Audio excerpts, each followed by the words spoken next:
আসসালামু আলাইকুম।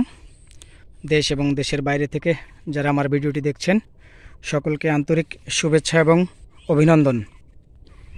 আসলে গত বছর আমি আপনাদের ভুট্টা নিয়ে বেশ কিছু ভিডিও দিয়েছিলাম, তো ইনশাল্লাহ এবং সেগুলো অনেক ভালো সাড়া ফেলেছিল আপনাদের মধ্যে। এবং এবার আসলে তেমনভাবে ঠিক ভুট্টা নিয়ে ভিডিও করার সুযোগ আসলে পাইনি, কেননা আমি নিজেও একটি প্রজেক্ট হাতে নিয়েছি এবং সেই প্রজেক্টের কাজেই ব্যস্ত। এবং তাছাড়া আমি একটি এনজিওতে চাকরি করতাম, তো এনজিও চাকরিটা ছেড়ে দিছি।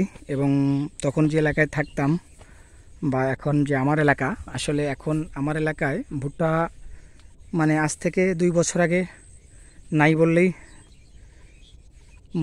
ছিল একটা কথা, ভুট্টা ছিলই না। তবে এখন ইনশাল্লাহ মোটামুটি অনেক ভুট্টা দেখা যাচ্ছে। দেখেন, আমি আপনাদের দেখাচ্ছি, মোটামুটি ভুট্টার প্রচলন শুরু হয়ে গেছে। দেখেন, আসলে এভাবেই শুরু হবে। তবে একটি কথা বলে রাখি যে আপনারা যদি কোনো এলাকাতে দেখেন যে ভুট্টার আবাদ বেড়ে যাচ্ছে, তাহলে আপনি মনে করবেন যে অবশ্যই এই এলাকার আর্থিক উন্নয়ন হচ্ছে বা আর্থিক উন্নয়ন হবে, যাকে উন্নয়নশীল গ্রাম বলা হয়। তবে এখানে ভুট্টার যে বিষয়টি খেয়াল করছি যে এই সময় দেখেন ভুট্টার মোচা আসতেছে। তো যাদের ভুট্টার জমিতে এই সময় মোচা আসা শুরু করেছে, দেখেন কত সুন্দর মোচা। কিন্তু মোচাগুলো আপনারা একটু খেয়াল করবেন, দেখবেন গাছ অনুযায়ী বা গাছের চেহারা অনুযায়ী আপনারা দেখেন যে পাতা যেভাবে যে পরিমাণ বা যে ইয়াভাবে দেখা যাচ্ছে, কিন্তু আপনি ভুট্টার মোচার দিকে খেয়াল করলে দেখবেন আসলে ভুট্টার মোচাগুলো কিন্তু ঠিক ওইভাবে হয়নি, এটা আমার দৃষ্টিতে। তবে যে একদমই খারাপ হয়েছে তা নয়, তবে গাছের চেহারা অনুযায়ী যদি আপনি চিন্তা করেন তাহলে অবশ্যই সেটা হয়নি। আমি আপনাদেরকে দেখাচ্ছি, দেখেন আপনারা এই যে ভুট্টার মোচা দেখতে পাচ্ছেন। তো এর কিন্তু কিছু কারণ আছে। আসলে আপনারা যারা ভুট্টা চাষ করেন দীর্ঘদিন থেকে তারা অবশ্যই জানবেন যে এর পেছনে কিছু কারণ আছে।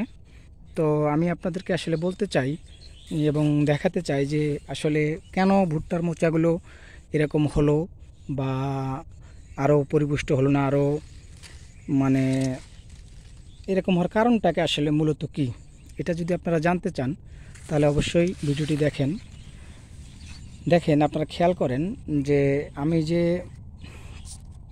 জমিটাতে আপনাদের নিয়ে আসছি এবং দেখাচ্ছি, আমি কিন্তু এই একটা কারণে নিয়ে আসছি যে আপনাদেরকে দেখানোর জন্য এবং বোঝানোর জন্য। আমাদের অনেক কৃষক ভাই মনে করে যে আসলে আমি যদি ভুট্টার গাছ একটু ঘন করে লাগাই তাহলে আমার গাছের সংখ্যা অনেক বেড়ে যাবে বা আমার ভুট্টার পরিমাণ অনেক বেড়ে যাবে, উৎপাদন বেড়ে যাবে। আসলে এটা একদমই ভুল কথা। আপনি যদি এর প্রমাণ দেখতে চান, আপনি দেখবেন যে গাছে 2টি মোচা আসে এবং যে গাছে 1টি মোচা আসে, আপনি দেখবেন ভুট্টার যে ওয়েটের ব্যাপারটা বা দানার যে পুষ্টতার যে ব্যাপারটা প্রায় সম পরিমাণই থাকে। অতএব আপনি কখনোই ভুট্টা ঘন করে লাগাবেন না, কেননা ঘন করে লাগালে আপনার ভুট্টার মোচা পরিপুষ্ট হবে না এবং আপনার ফলন অনেক কম হবে, মোচা দুর্বল হবে।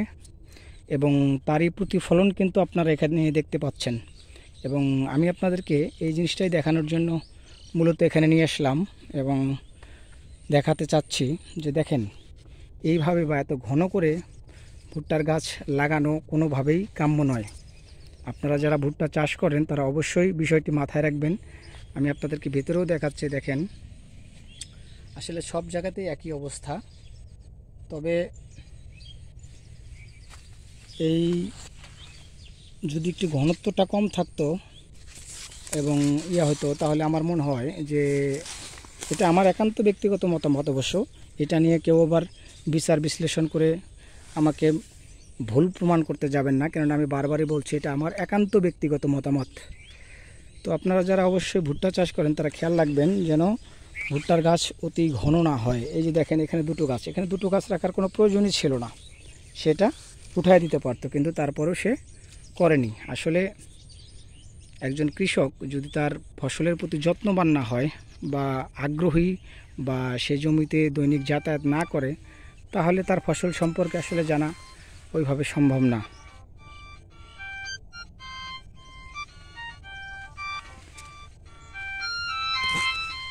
তো এই হচ্ছে